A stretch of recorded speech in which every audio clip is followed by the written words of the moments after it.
تو اب یہ دونوں چیزیں اگر مل جائیں تو ترقی ہوتی ہے، دونوں ملتی نہیں ہیں، اس لیے کہ جس کے پاس پیسہ ہے اس کے پاس اسے ایسا بندہ نہیں ملتا کہ جس کو پیسے دیں اور پھر یقین کر لیں کہ یہ دیانتداری کے ساتھ پروفٹ کو تقسیم کرے گا. ایسا ہوتا نہیں ہے. نہیں سمجھ میں آتا آپ تجربہ کر کے دیکھ لیں. آپ کسی کو بھی واسع خان کو دے دیں پیسے، آپ 30 کروڑ روپے دیں، ابھی تو بڑے ماشاءاللہ یہ رافع خان بھی بیٹھے ہوئے ہیں، ابھی تو بڑے نیک پرہیزگار لگ رہے ہیں اور حافظ قرآن بھی ہیں، لیکن آپ ذرا دیں، کل سے سبق میں آنا بند ہو جائیں گے، ٹھیک ہے نا. تو پیسے جب آپ کسی کو دیتے ہیں تو بہت مشکل ہے کہ وہ کما کے دے، 2-4 دفعہ تو کرتا ہے اس کے بعد پی جاتا ہے. تو حضرت خدیجہ رضی اللہ تعالیٰ عنہ ظاہر ہے عورت تھیں، وہ سفر نہیں کر سکتی تھیں، وہ اتنے پیسے کا کیا کرتی. تو انہیں علم ہوا کہ نبی صلی اللہ علیہ وسلم کے بارے میں کہ اچھا سوری یہ میں نے کہا نا کہ نبوت پہلے ملی غربت بعد میں دور ہوئی، ایسا نہیں، غربت پہلے دور ہوئی، نبوت آپ کو بعد میں ملی ہے. تو نبی صلی اللہ علیہ وسلم کی عمر تھی 25 سال، آپ کنوارے تھے بالکل. حضرت خدیجہ 2 دفعہ بیوہ ہو چکی تھیں، 40 سال عمر تھی. تو حضرت خدیجہ رضی اللہ تعالی عنہا کو پتہ چلا کہ اچھا حضرت خدیجہ جب بیوہ ہوئی ہیں نا دوسری دفعہ، تو حدیث میں آتا ہے، روایات میں آتا ہے خطبہا خطاب، بہت سارے لوگوں نے نکاح کا پیغام بھیجا، اور خطبہا اشراف قوم، قوم کے سرداروں نے پیغام بھیجے تھے نکاح کے. تو اس سے ہمیں اس کلچر کا بھی پتہ چلتا ہے کہ زیادہ شادیوں کا رواج تھا نا، اس کا نتیجہ یہ تھا کہ 40 سالہ عورت بھی بیوہ ہو رہی ہے تو اس کے معمولی رشتے نہیں بلکہ قوم کے سرداروں کے رشتے آتے تھے. تو یہ اس لیے تھے کہ ظاہر ہے جب ایک آدمی نے 2-2 3-3 بیویاں رکھی ہوئی ہیں تو نکاح کے لیے عورتیں ملتی نہیں تھی. تو اب ایک عورت ایک دفعہ کیا 10 دفعہ بھی بیوہ ہو جائے گی، وہ رشتے بہت آتے تھے ان کے. تو حضرت خدیجہ جب دوسری دفعہ بیوہ ہوئی ہیں تو اشراف قوم، قوم کے بڑے بڑے سرداروں کے رشتے آئے. تو حضرت خدیجہ کو پتہ چلا کہ نبی صلی اللہ علیہ وسلم کا بھی پیغام گیا، تو حضرت خدیجہ کو پتہ چلا کہ نبی صلی اللہ علیہ وسلم جو ہیں یہ صادق اور امین ہیں اور ان کی شرافت عرب میں مشہور تھی. تو انہوں نے اس نیت سے آپ سے نکاح کیا کہ ان کو میں اپنا پیسہ دوں گی تو یہ مزاربت کر کے مجھے ایمانداری کے ساتھ نفع تقسیم کریں گے، بلکہ میاں بیوی میں تو ظاہر اس طرح کا فرق نہیں ہوتا، میرا پیسہ تمہارا پیسہ. تو جب نکاح ہوا ہے تو حضرت خدیجہ نے پورا مال نبی صلی اللہ علیہ وسلم کے حوالے کر دیا. پھر آپ صلی اللہ علیہ وسلم اسے جو شام کا سفر کیا آپ نے، تجارت کی، بہت اس پہ اللہ تعالیٰ نے آپ کو نفع دیا. تو حضرت خدیجہ کو بھی فائدہ ہوا، نبی صلی اللہ علیہ وسلم کو بھی فائدہ ہوا. تو یہ اللہ تعالیٰ نے آپ کے لیے انتظام کیا. تو اس پہ اللہ نے فرمایا کہ وَوَجَدَكَ عَائِلًا فَأَغْنَىٰ. تو لوگ یہ واقعہ سن کے کہتے ہیں کاش ہمیں بھی کوئی ایسی مل جائے کہ بیوی بھی مل جائے اور غربت بھی ہماری دور ہو جائے. تو بھائی آپ بھی ایسے صادق اور امین بنیں، محلے میں آپ کی شہرت ہو جائے کہ اتنا نیک آدمی کہ اس کو پیسے پکڑاؤ تو جو ہے، اور پھر لالچی بھی نہ ہو. حضرت خدیجہ نے تو اس نیت سے نکاح کیا، نبی صلی اللہ علیہ وسلم نے تھوڑی اس نیت سے نکاح کیا. نبی نے تو ویسے ہی نکاح کیا کہ ٹھیک ہے، وہ مشہور تھیں شرافت میں. تو آج تو لوگ شادی کرتے ہیں ویزے کے لیے اور باہر جانے کے لیے، پھر جب جاتے ہیں تو ان لڑکیوں کو لٹکا کے چھوڑ دیتے ہیں. یہ ہو رہا ہے معاشرے میں. تو وَوَجَدَكَ عَائِلًا فَأَغْنَىٰ. اللہ فرماتے ہیں کہ ہم نے آپ کو مسکین پایا اور غنی کر دیا. تو ایسے موقع پہ پورا خلاصہ یہ ہے کہ یہ جو مشرکین کہہ رہے ہیں کہ تیرے رب نے تجھے چھوڑ دیا، تو اللہ فرماتے ہیں چھوڑا کہاں ہے، اتنے مشکل مواقع پر آپ کا خیال رکھا ہے. تو جیسے اب تک نہیں چھوڑا آئندہ بھی اللہ آپ کو نہیں چھوڑے گا. تو آپ ان کے طعنوں سے غمزدہ نہ ہو، مقصد بتانے کا یہ. اب اللہ نے چونکہ اپنی نعمتیں ذکر کی ہیں تو اب اللہ بتا رہا ہے کہ اے نبی، جب اللہ نے آپ پر یہ نعمتیں کی ہیں تو اب آپ کی بھی ذمہ داری ہے کہ آپ اللہ کی مخلوق کے ساتھ احسان کریں. جیسے قرآن میں آتا ہے نا، موسیٰ علیہ السلام نے قارون سے کہا احسن کما احسن اللہ الیک، کہ جیسے اللہ نے تجھ پر احسان کیا نا، تجھے دولت دی ہے تو تو بھی اب لوگوں پر کیا کر، احسان کر. یہ دولت لوگوں پہ بھی خرچ کر، غریبوں کا خیال کر. تو یہ اللہ کی عادت ہے کہ جو نعمت اللہ کسی کو دیتے ہیں، اللہ چاہتے ہیں کہ اس کا شکر اس طرح پہ ادا کیا جائے کہ اس نعمت میں دوسروں کو بھی شریک کیا جائے. تو اس لیے نبی صلی اللہ علیہ وسلم کو یہ بتایا جا رہا ہے فَأَمَّا الْيَتِيمَ فَلَا تَقْهَرْ. اب کچھ بھی ہو جائے، کیونکہ آپ یتیمی کی حالت میں تھے، اللہ نے آپ کا انتظام کیا، تو اب آپ نے اپنی قوم کے یتیموں کو لاوارث نہیں چھوڑنا. فَأَمَّا الْيَتِيمَ، بہرحال اب کچھ بھی ہو جائے، کیسے ہی حالات ہوں، آپ خود کتنے غریب ہوں، کچھ آپ کے پاس کھلانے کو روٹی نہیں ہے، لیکن یتیم کے ساتھ آپ نے سختی کا معاملہ نہیں کرنا. یہ اللہ کی نعمت کا شکر ہے کہ اللہ نے تو آپ کو جو ہے نا وہ یہ ایک نعمت دے دی، تو اب آپ نے بھی نہیں کرنا۔ اور نبی صلی اللہ علیہ وسلم نے اس پر عمل کر کے دکھایا۔ حضرت زید ابن حارثہ جو غلام ہو کر آ گئے تھے، ایک طرح کے یتیم ہی تھے نا، کہ وہ غلام تھے، ان کے والدین ان سے چھوٹ گئے تھے، تو وہ اجمی بھی تھے اور غلام بھی تھے، لیکن نبی صلی اللہ علیہ وسلم نے ان کو اپنا منہ بولا بیٹا بنایا۔ اور ایک جو عربی بھی نہیں ہے، اجمی ہے، دوسری قوم کے اور غلام ہیں، عرب تو اجمیوں کو عزت نہیں دیتے، آج بھی نہیں دیتے۔ آپ جاؤ عرب کنٹریز میں، اگر آپ غیر مسلم ہو پھر تو بہت عزت مل جائے گی آپ کو، لیکن اگر آپ مسلم ہو لیکن عربی نہیں ہو تو اکثر عزت نہیں ملتی۔ تو مشاہدہ تو یہی ہے، آگے اللہ ہی جانے کیا ہوتا ہے، ہو سکتا ہے گاؤں دیہاتوں میں اور سنا دیندار عرب بہت اچھے ہوتے ہیں، واللہ عالم۔ تو ایک تو اجمی اور اوپر سے غلام بھی، تو وہ تو عزت کی کوئی چیز تھی نہیں، لیکن نبی صلی اللہ علیہ وسلم نے حضرت زید ابن حارثہ کو اپنا منہ بولا بیٹا بنایا۔ اپنی سگی پھوپھی ذات بہن کی ان سے شادی کی ہے۔ عرب میں قریش اور عرب عورت اور نبی کے خاندان کی، وہ کسی اور کو اس سے شادی کرا دیں یہ تو تصور نہیں تھا۔ تو ان کو جنگوں میں کمانڈر بنایا زید ابن حارثہ کو۔ اور زید ابن حارثہ صحیح بخاری مسلم کے مطابق ان کا جو لقب تھا حب رسول اللہ، حب کا معنی ہے انتہائی محبوب، یعنی اتنے محبوب تھے نبی صلی اللہ علیہ وسلم کو کہ بنو خزیمہ کی کسی عورت نے چوری کی نا تو نبی نے حکم دیا اس کا ہاتھ کاٹا جائے۔ تو بعض لوگوں نے کہا سفارش کرو نبی صلی اللہ علیہ وسلم سے، تو لوگوں نے کہا کہ یہ سفارش زید ابن حارثہ ہی کر سکتے ہیں، زید ابن حارثہ سفارش کریں، وہ چونکہ نبی کے بہت ہی چہیتے ہیں، حب کا معنی ہوتا ہے چہیتا، تو شاید نبی صلی اللہ علیہ وسلم مان جائیں، کسی اور کی بات نہیں مانیں گے۔ تو زید ابن حارثہ نے جب سفارش کی ہے تو آپ صلی اللہ علیہ وسلم غضبناک ہو گئے، اور آپ نے فرمایا کہ تم سے پہلی امتوں میں جب کوئی بڑا آدمی چوری کرتا تھا یا جرم کرتا تھا تو اس کو سزا نہیں دیتے تھے، چھوٹے لوگوں کو سزا دیتے تھے، اسی سے اللہ نے ان کو تباہ کیا ہے۔ تو پھر آپ نے فرمایا اگر میری بیٹی فاطمہ بھی چوری کرے گی تو میں اس کا ہاتھ بھی کاٹوں گا۔ تو یعنی یہ بتا دیا کہ میں اس لیے سفارش قبول نہیں کرنا، یہ تو اللہ کی حد ہے نا، اللہ نے چور کا ہاتھ کاٹنے کا حکم دیا، تو یہ کیسے ہو سکتا ہے کہ میں ہاتھ نہ کاٹوں۔ لیکن اس سے اندازہ ہوتا ہے کہ جن کے باپ بھی نہیں، ماں بھی نہیں، بالکل لاوارث، ان کو نبی صلی اللہ علیہ وسلم نے کیسے ٹھکانہ دیا، اپنا منہ بولا بیٹا بنا لیا ان کو۔ اور اسی طرح نبی صلی اللہ علیہ وسلم نے یتیموں کی کفالت کی۔ حضرت ام سلمہ رضی اللہ تعالیٰ عنہ بیوہ تھیں، آپ صلی اللہ علیہ وسلم نے ان کو نکاح کا پیغام بھیجا۔ انہوں نے کہا یا رسول اللہ میری عمر بھی زیادہ ہے اور میرے تو چھوٹے بچے ہیں، تو میں کیسے آپ سے نکاح کر سکتی ہوں، یہ بچوں کا کیا ہوگا؟ تو آپ نے فرمایا کہ تمہاری عمر زیادہ ہے تو انا اسن منک، میری عمر تم سے بھی زیادہ ہے۔ دوسرا یہ بچے جو ہے نا یہ اللہ اس کے رسول کی طرف، یعنی ان کو بھی ساتھ ہی لے آؤ۔ اب خود کی حالت کی ہے کہ 40 دن گھر میں چولہا نہیں جل رہا، حضرت عائشہ فرماتی ہیں کھجور پانی پہ گزارا ہوتا ہے، لیکن ام سلمہ رضی اللہ تعالیٰ عنہ کے بچوں کو بھی آپ صلی اللہ علیہ وسلم نے پالا، پوری زندگی کفالت کی ان کی۔ ایک بیٹے کا نام تھا عبد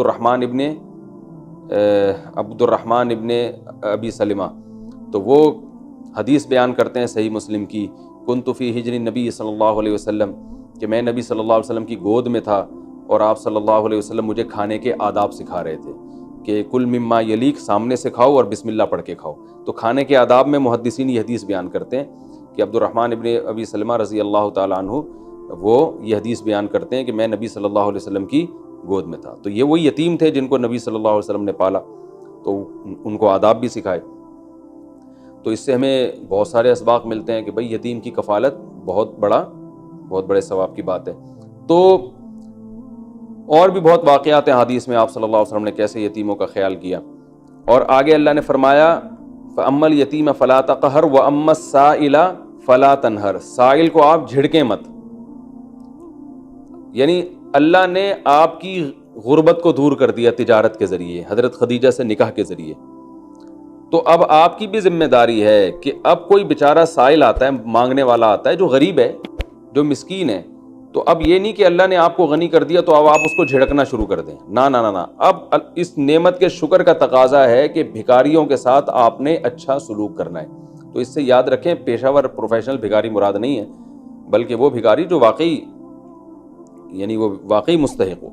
تو اس سائل میں علماء کہتے ہیں دونوں قسم کے سائل داخل ہیں، ایک وہ سائل جو دنیاوی لحاظ سے بیچارہ مجبور و محتاج ہو، اور ایک وہ سائل جو آخرت کا محتاج ہو، یعنی شرعی مسئلہ پوچھنے کے لیے آیا ہو۔ تو اللہ نے آپ کو علم بھی دے دیا، اس میں دونوں نعمتوں کا شکر آ گیا کہ جو اللہ نے آپ کو علم دیا ہے نا، دیکھیں پیچھے اللہ نے 3 نعمتیں بیان کی ہیں، خوب غور سے سمجھیں۔ ایک نعمت اللہ نے یہ بیان کی کہ اللہ نے یتیمی دور کی آپ کی اور دولت دی آپ کو، یعنی غنی کر دیا. یہ دونوں مادی نعمتیں ہیں نا، دنیاوی نعمتیں ہیں. اور ایک نعمت روحانی ہے، وہ کیا ہے؟ اللہ نے آپ کو علم دیا. تو پہلی نعمت کا شکر کیا ہے؟ پہلی نعمت تھی یتیم کے ساتھ ناانصافی مت کریں. یعنی اللہ نے آپ یتیم تھے، آپ کی کفالت کا انتظام کیا، یہ نعمت تھی نا. تو اس کا شکر کیا ہے؟ یتیم کے ساتھ اچھا سلوک کریں.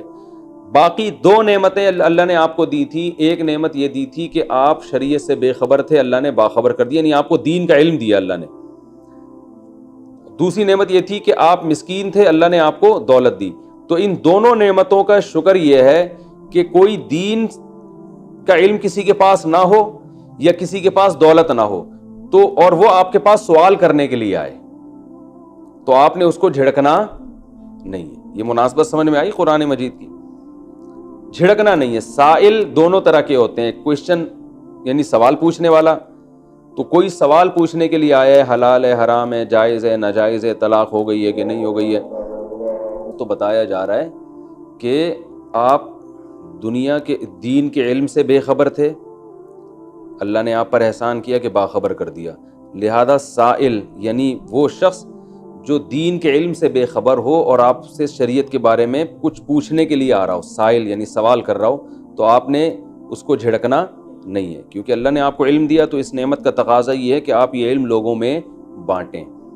اور اسی میں دوسری نعمت کا بھی تذکرہ ہو گیا کہ اللہ نے آپ کو غنی کر دیا، آپ مالدار نہیں تھے. تو اب کوئی فقیر مسکین آتا ہے، بیچارہ بھیکاری آتا ہے، آپ سے کچھ بھیک مانگتا ہے، تو آپ نے اس کو بھی جھڑکنا نہیں ہے، تو اس کے ساتھ بھی اچھا سلوک کرنا ہے، کیونکہ اللہ نے آپ کے ساتھ اچھا سلوک کیا. تو یہ مطلب ہے اس آیت کا. فَأَمَّا الْيَتِيمَ فَلَا تَقْهَرْ وَأَمَّا السَّائِلَ فَلَا تَنْهَرْ وَأَمَّا بِنِعْمَةِ رَبِّكَ فَحَدِّثْ. اب یہ جنرلی ایک بات بیان کی جا رہی ہے کہ جتنے اللہ کے آپ پر انعامات ہوئے نا، جو اللہ نے بیان کیے ہیں یا اس کے علاوہ بھی، تو وہ آپ لوگوں کے سامنے بیان کریں. کیونکہ اللہ کی نعمتوں کے شکر کا ایک طریقہ یہ بھی ہے کہ بھئی یہ سب کچھ نہ بھی کر رہے ہو تو کم از کم اقرار کرے انسان کہ اللہ نے میرے ساتھ یہ احسانات کیے ہیں. یہ اللہ کو پسند ہے. آج بہت سے لوگ آپ نے دیکھا ہوگا، جب بھی بولو بھائی کیسے حالت چلے، بھائی کیا کریں، لاک ڈاؤن میں بیڑا ہی غرق ہو گیا ہے، یہ ہو گیا، وہ ہو گیا، مر رہے ہیں، یہ ہو رہا ہے. کوئی اچھی بات بھی انسان منہ سے نکالے نا، تو اللہ چاہتے ہیں کہ تم جو اللہ نے نعمتیں کی ہیں وہ بھی بیان کرو. بھائی الحمدللہ اللہ کا دیا بہت کچھ ہے، کھانا کھا رہے ہیں، چل رہے ہیں، پھر رہے ہیں، بیٹھے ہوئے ہیں، کام سارے الحمدللہ کسی نہ کسی طریقے سے ہو رہے ہیں. تو پازیٹیو سوچ رکھنی چاہیے، یہ مطلب ہے وَأَمَّا بِنِعْمَةِ رَبِّكَ فَحَدِّثْ. تو اللہ اپنے پیغمبر صلی اللہ علیہ وسلم سے بھی فرما رہے ہیں. اب دیکھیں نبی صلی اللہ علیہ وسلم کو بھی اللہ شکر ادا کرنے کا کہہ رہے ہیں، حالانکہ جن حالات میں یہ صورت نازل ہوئی ہے، کس قدر پریشانی کے حالات چل رہے تھے، پوری قوم نے بائیکاٹ کیا ہوا تھا، جگہ جگہ تانے مل رہے تھے. آپ جب سجدہ کرتے تو وہ جو ہے نا اونٹ کی اوجڑی آپ کی کمر پہ لا کے رکھی جاتی. تو اللہ اس موقع پر بھی آپ صلی اللہ علیہ وسلم کو کہہ رہے ہیں اتنے سارے اللہ کے احسانات ہیں، تو آپ نے ان احسانات کو لوگوں کے سامنے بیان کر رہے ہیں. تو یہ صورت مکمل ہوئی ہے. اس کا میں نمبر وار جو ہے نا، جو اس میں ہمیں اسباق کیا ملتے ہیں وہ نمبر وار بیان کر دیتا ہوں. پہلا سبق ہمیں یہ ملتا ہے صورت میں کہ حالات مختلف ہوتے ہیں، اپ اینڈ ڈاؤن ہوتے رہتے ہیں. کبھی اچھے حالات ہوتے ہیں اور کبھی آزمائش والے حالات ہوتے ہیں. تو جب اچھے حالات ہوں اللہ کا شکر ادا کرنا چاہیے. جیسے اللہ نے بتا دیا کبھی روشنی ہوگی تو کبھی رات ہوگی، مگر رات میں ٹینشن نہ لو، دوبارہ ہو جائے گی روشنی، ٹھیک ہے نا. اور یہ بھی اس لیے ہوتی ہے کہ پھر روشنی کی قدر ختم ہو جائے گی نا اگر ہمیشہ روشنی ہی رہے. تو یہ حالات چلتے رہتے ہیں، کبھی اوپر کبھی نیچے، یہ سب حالات ہر ایک کے ساتھ ہوتے ہیں. تو پیغمبروں کے ذریعے ہمیں بھی تو بتایا جا رہا ہے نا، نبی صلی اللہ علیہ وسلم کے ذریعے. یہ خطاب تو نبی صلی اللہ علیہ وسلم کو ہے، مگر قیامت تک کے لیے تمام انسانوں کو خطاب ہے اس سے. تو پہلا سبق یہ ملا کہ بھئی حالات اوپر نیچے ہوتے رہتے ہیں. دوسرا سبق ہمیں یہ ملا کہ اگر ہم پر کبھی آزمائشیں آئیں، پریشانیاں آئیں، تو ہم ماضی میں جھانک کے دیکھیں کہ اللہ کے انعامات بھی ہمارے اوپر بہت زیادہ ہیں. اور ان انعامات میں سے بہت بڑا انعام یہ ہے کہ آپ صلی اللہ علیہ وسلم تو یتیم تھے، اللہ نے آپ کی کفالت کا انتظام کیا، اور ہم میں سے تو بہت سوں کو اللہ نے یتیم ہونے سے بچایا. یتیم کہتے ہیں بچپن میں باپ کا سایہ چھن جائے، بڑے ہو کر تو ظاہر ہے وہ تو ابا نے مرنا ہی ہوتا ہے، تو بچپن میں اگر باپ نہ ہو تو یہ بہت بڑی ٹینشن ہے. اور حقیقت ہے کہ کوئی پرسان حال نہیں ہوتا، اس کا کوئی پرسان حال نہیں ہوتا. ہم نے دیکھا ان بچوں کا کوئی خیال نہیں کرتا، نہ ان کی تربیت ہوتی ہے، نہ ان کے مال کی حفاظت ہوتی. ماں کا کام نہیں ہے بچے سنبھالنا، ماں صرف بیچاری کھلانے پلانے، ماں محبت بہت کرتی ہے، مگر جو سایہ باپ کے ذریعے حاصل ہوتا ہے وہ سایہ کسی اور ذریعے سے انسان کو بچوں کو حاصل نہیں ہوتا۔ اور یہ پتہ چلا۔ تیسرا سبق ہمیں باپ کی ویلیو کا بھی پتہ چلتا ہے۔ اسلام میں یتیم کے بڑے فضائل ہیں، اور یتیم کہتے ہیں بچپن میں جس کے ابا کا انتقال ہو جائے۔ تو جس کی اماں کا انتقال ہو جائے اس کے الگ سے فضائل نہیں ہیں، نہ الگ سے کوئی نام ہے اس کے لیے۔ وجہ کیا ہے کہ ماں کا انتقال جب ہو جاتا ہے نا تو اس کی تلافی ہو سکتی ہے۔ وہ الگ بات ہے، ماں جیسا تو ظاہر ہے کوئی آلٹرنیٹ ہو ہی نہیں سکتا، لیکن وہ بچپن میں ماں کی ضرورت ہوتی ہے نا، جب چھوٹی ہوتی، بچہ بہت چھوٹا ہوتا ہے تو اس وقت باپ کسی اور عورت کے ذریعے بھی بچے کی خدمت کروا لیتا ہے۔ نقصان تو ہوتا ہے، ظاہر ہے ماں جیسا تو کوئی نہیں ہوتا، لیکن وہ آہستہ آہستہ اس کی تلافی ہو جاتی ہے۔ لیکن باپ کے نہ ہونے سے جو نقصان ہوتا ہے وہ پھر پوری زندگی تک بھی رہ سکتا ہے، کیونکہ اس کی تربیت ہی نہیں ہوتی، اس کی نگرانی نہیں ہوتی۔ اس کو محلے والے آپ دیکھیں کہ کیا ہوتا ہے، رشتہ دار ہی کھا جاتے ہیں اس کو، رشتہ دار اس کی جائیدادیں پہ قبضہ کر لیتے ہیں، رشتہ دار اس کے ساتھ غلط سلوک شروع کر دیتے ہیں۔ پھر جو ہے نا وہ ماں کو کوئی شیلٹر دینے والا نہیں ہوتا، جس کی وجہ سے ماں کے لیے ان بچوں کو پالنا اچھا خاصا مشکل ہو جاتا ہے، ماں کو جاب کرنی پڑتی ہے بچوں کو چھوڑ کر، اور بہت سارے مسائل ہوتے ہیں۔ تو اس لیے اس صورت میں نا باپ کی ویلیو کا بھی پتہ چلتا ہے ہمیں۔ چوتھی چیز کیا ہے، اس میں ہمیں یہ بھی پتہ چلتا ہے کہ کافر بھی اگر آپ کے رشتہ دار ہوں تو اس سے ہمیں حسن سلوک کا حکم ہے۔ اسلام میں چاہے رشتہ دار مسلم ہو یا غیر مسلم، آپ کو حکم ہے کہ ان کے ساتھ اچھا سلوک کریں۔ نبی صلی اللہ علیہ وسلم کے دادا عبد المطلب بھی غیر مسلم تھے، اور آپ کے چچا ابو طالب بھی غیر مسلم تھے۔ تو اللہ نے آپ پر جو احسانات کیے دادا اور چچا کے ذریعے، ان احسانات کو بھی اللہ نے بیان کیا ہے۔ تو ظاہر ہے دادا اور چچا کا بھی احسان تھا نا، تو اللہ نے اس کو بھی بیان کیا ہے۔ تو اس سے پتہ چلتا ہے بھائی غیر مسلم کا بھی احسان ہو سکتا ہے، اور نبی صلی اللہ علیہ وسلم نے اس کے بدلے میں ان کے ساتھ بھی اچھا سلوک کیا، اپنے دادا کے ساتھ بھی اور اپنے چچا کے ساتھ بھی۔ تو آپ کے غیر مسلم رشتہ داروں میں اگر کوئی آپ کے ساتھ اچھا سلوک کرتا ہے تو شریعت میں آپ پر واجب ہے کہ آپ اس کے ساتھ اچھا سلوک کریں۔ بلکہ رشتہ دار نہ بھی ہو، کوئی بھی غیر مسلم آپ کے ساتھ اچھا سلوک کرتا ہے تو آپ بھی اس کے ساتھ اچھا سلوک کریں، یہ ہمیں یہ بھی پتہ چلتا ہے۔ پانچویں چیز جو ہمیں پتہ چلتی ہے صورت میں، وہ یہ پتہ چلتی ہے کہ جس نوعیت کا اللہ نے آپ پر احسان کیا، آپ پر لازم ہے کہ آپ اسی نوعیت کا احسان مخلوق پر کریں، پھر شکر ادا ہوگا۔ جیسے نبی یتیم تھے، اللہ فرماتے ہم نے آپ کو یتیمی کے شر سے بچایا، تو اب آپ کی ذمہ داری بھی ہے کہ یتیموں کے ساتھ اچھا سلوک کریں۔ تو اگر ہم میں سے کوئی بچپن میں اللہ نہ کرے کوئی جو درس سننے والے لوگوں میں کوئی یتیم ہو گیا اور اللہ نے اس کا انتظام کر دیا، اس کی کفالت کا انتظام ہو گیا، تو اس پر بھی لازم ہے کہ بڑے ہو کر وہ کس کا خیال کرے؟ یتیموں کا خیال کرے۔ تو یہ پانچویں بات پتہ چلتی ہے۔ اللہ نے فرمایا کہ ہم نے آپ کو غنی کر دیا تو آپ بھی غریبوں کا خیال کریں۔ تو جو غریب لوگ ہیں ان کا خیال کرنا ہماری ذمہ ہے۔ ہم سب غنی ہیں الحمدللہ، سب کھا رہے ہیں پی رہے ہیں، غربت تو آج کل بہت ہی کم لوگوں میں ہے، زیادہ تر تو کھا پی رہے ہیں۔ خاص طور پہ جو درس سننے والے لوگ ہیں ان کے پاس انٹرنیٹ ہے، انٹرنیٹ کے پیکج بھی ہے اور بل بھی جمع کرا رہے ہیں، اس کا مطلب انڈے پراٹھے کے پیسے تو ہوں گے ہی نا، اس کے بعد جو اضافی بچ رہے ہوں گے انٹرنیٹ پہ لگا رہے ہوں گے، ایسا تو نہیں پیٹ کاٹ کے وہ نیٹ کا پیکج خریدا ہوا ہے انہوں نے۔ تو اس لیے ان پر بھی لازم ہے، ہم سب پر لازم ہے کہ ہم غریبوں کا خیال کریں، اس لیے کہ اللہ نے ہمارا خیال کیے۔ تو یہ بھی ہمیں اس صورت سے پتہ چلتا ہے۔ اور اما الیتیم فلا تقہر واما السائل فلا تنہر، اسی طرح علماء پر بھی لازم ہے کہ جو لوگ بھی سوال پوچھنے والے ہیں، جو علم حاصل کرنا چاہتے ہیں، ان کے لیے علماء ٹائم نکالیں۔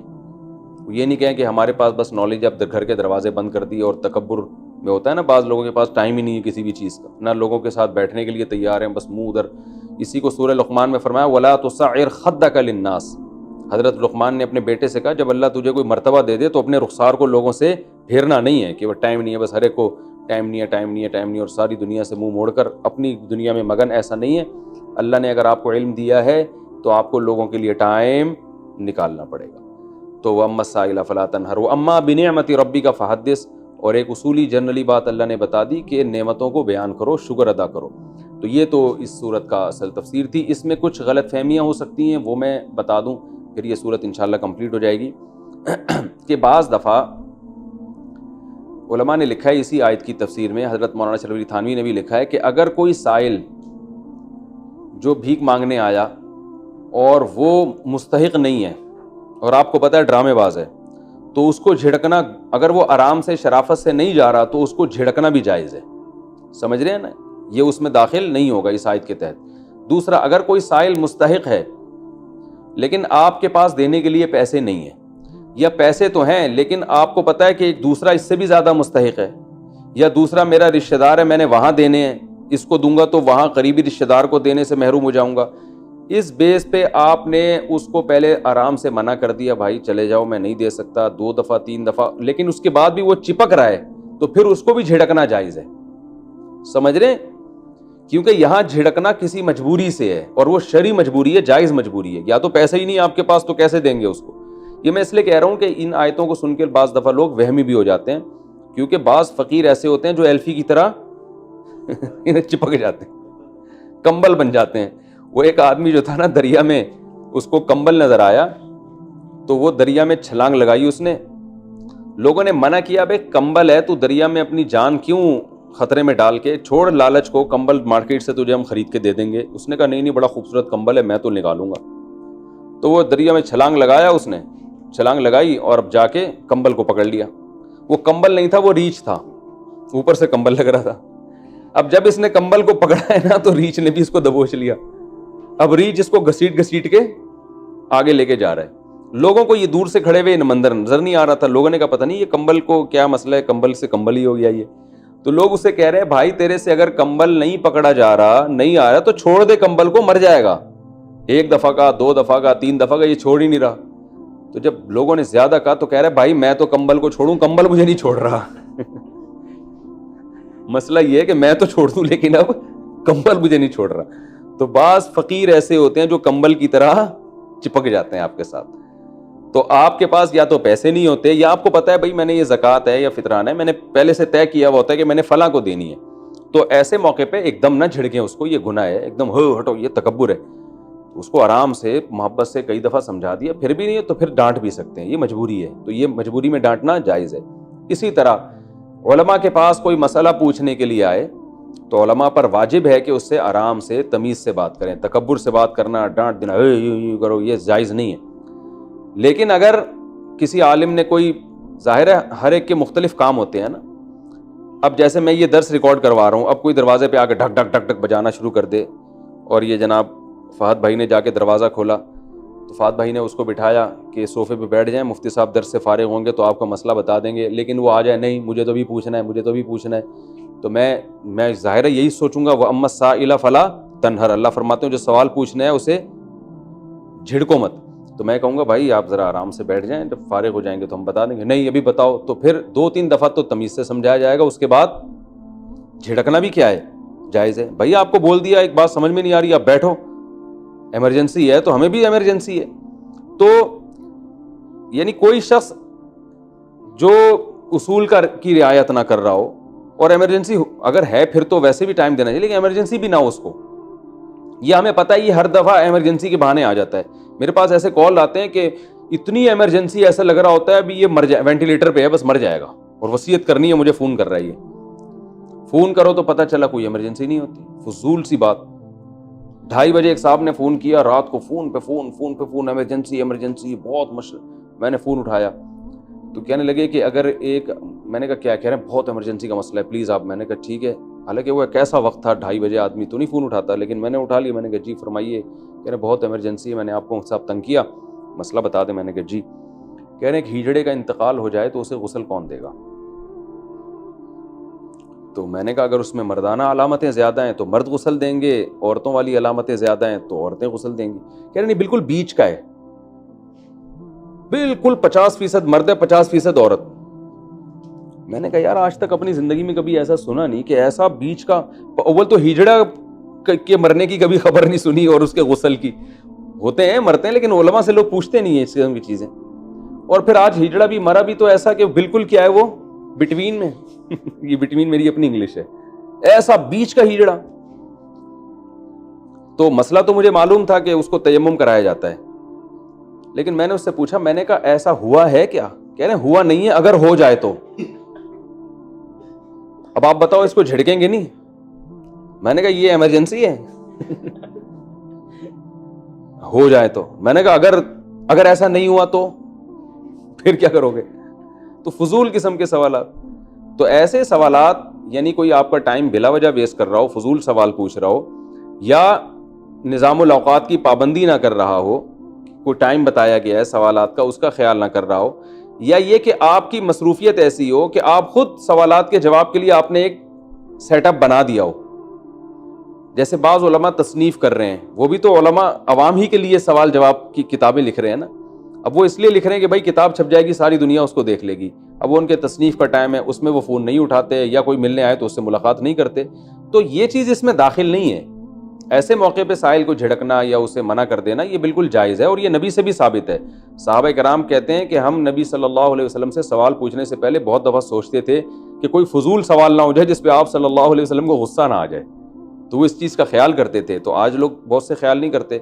تو اس سے مراد وہ جھڑکنا ہے جس میں محض آپ تکبر کی وجہ سے، کہ اللہ نے آپ کو علم دیا اور اب آپ علم کے گھمنڈ میں اتنا آ گئے کہ اب آپ کو جو ہے نا لوگ سوال پوچھ رہے ہیں تو آپ کو غصہ آ رہا ہے اور آپ جو ہے نا بخل کر رہے ہو اس علم کے ساتھ، وہ داخل ہے. اگر کوئی مینجمنٹ کی بیس پہ یا لوگوں کے کوئی ادب وغیرہ کے لیے جھڑکا جائے تو مجبوری میں، جیسے بھیکاری اگر ایلفی ہو جائے تو مجبوری میں اس کو بھی آپ جھڑک سکتے ہیں. تو ایسے ہی جو فضول سوالات لوگ پوچھ رہے ہیں یا فضول چیزوں میں علماء کو اوقات کو ضائع کر رہے ہیں یا انتظام کا خیال نہیں کر رہے، تو ان کو جھڑکنا بھی اسلام میں جائز ہے.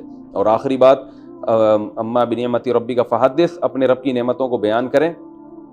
تو یہ بھی شکر کا ایک درجہ ہے، لیکن علماء نے کہا کہ نعمتیں بیان کرنا ہر ایک کے لیے نہیں ہے یہ، کیونکہ بعض دفعہ اس میں شو بازی کا عنصر بھی آ جاتا ہے، تکبر بھی آ جاتا ہے. آپ بیان کر رہے ہو کہ آپ کے پاس بڑی زبردست گاڑی آ گئی، لینڈ کروزر آپ نے خریدی، اور آپ لوگوں کو جا کے بتا رہے ہو میرے پاس لینڈ کروزر، اللہ کا فضل ہو گیا میرے پاس لینڈ کروزر. مقصد بتانے کا یہ ہے کہ اب ذرا تمیز سے بات کرنا مجھ سے، ٹھیک ہے نا؟ اب میں وہ رکشے والا صحیح ہے نا، اب میں وہ نہیں ہوں جو پرانے ہوا کرتا تھا، اب میں بڑا فنٹر بن گیا ہوں. تو نام اللہ کا لیا جا رہا ہوتا ہے، مقصد کیا ہوتی ہے؟ شو بازی. دوسری بات، نعمت ان لوگوں کے سامنے بیان کرنا.